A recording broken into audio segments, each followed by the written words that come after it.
Sesungguhnya tiada sebuah amal pun yang dicintai Allah Subhanahu wa Ta'ala daripada lapar dan haus, dan orang yang memenuhi perutnya tidak akan dapat memasuki kerajaan langit dan kehilangan kemanisan ibadah. Berkata Abu Bakar Asy-Siddiq radhiyallahu anhu, aku tidak pernah kenyang karena makan setelah aku masuk Islam, agar aku menemukan kemanisan beribadah kepada Tuhanku, dan tidak pernah segar karena minum sejak aku masuk Islam, karena merindukan bertemu dengan Tuhanku.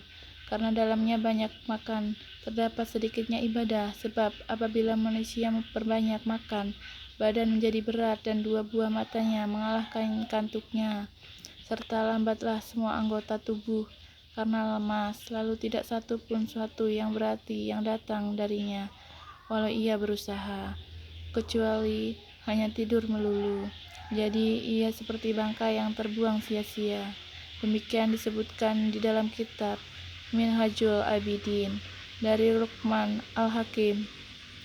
Sesungguhnya dia berkata kepada anaknya, janganlah engkau memperbanyak makan dan tidur, karena orang yang perbanyak keduanya di hari kiamat nanti dapat menjadikan miskin dari amal saleh. Demikian dalam kitab Maniyatil Mufti bersabda Nabi Muhammad SAW, janganlah kamu membuat mati hati dengan banyak makan dan minum, karena hati dapat mati seperti tanaman apabila terlalu banyak air, sementara orang-orang saleh banyak yang telah membuat seperti itu. Perut yang berada di bawah hati ibarat belanga yang berisi air yang mendidih, di mana asapnya akan sampai ke hati. Banyak asap yang keluar akan dapat mengotori dan membuat hati menjadi hitam. Lalu karena banyak makan membuat perut menjadi penuh, sehingga bisa menghilangkan kecerdasan. Ada sebuah cerita dari Yahya bin Zakaria alaihissalam. Sesungguhnya iblis merupakan diri padanya dan membawa beberapa kail. Berkatalah Yahya padanya, apa ini? Dia menjawab, beberapa kesenangan yang aku buat untuk mengail anak cucu Adam. Yahya bertanya, adakah kau temukan sesuatu bagiku di dalamnya?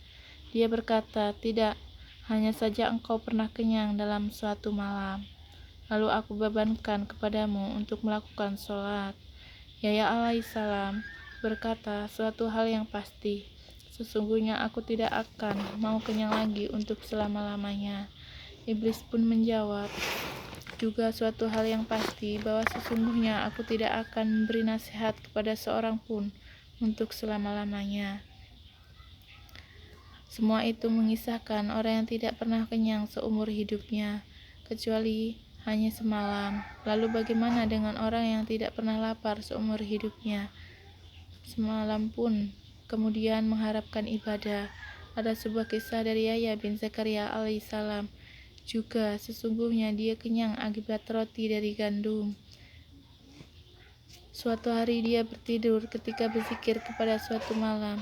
Allah Subhanahu wa Ta'ala menurunkan wahyu kepadanya, hai Yahya, apakah kau temukan sebuah perkampungan yang lebih utama dari perkampunganku, atau tempat bersanding yang lebih baik bagimu dari denganku? Demi keagunganku dan keluhuranku, seandainya engkau melihat Firdaus dan engkau melihat Jahanam dengan sebuah penglihatan, tentu engkau menangis dengan nanah sebagai ganti air mata, dan engkau akan memakai besi sebagai ganti dari kain kadu.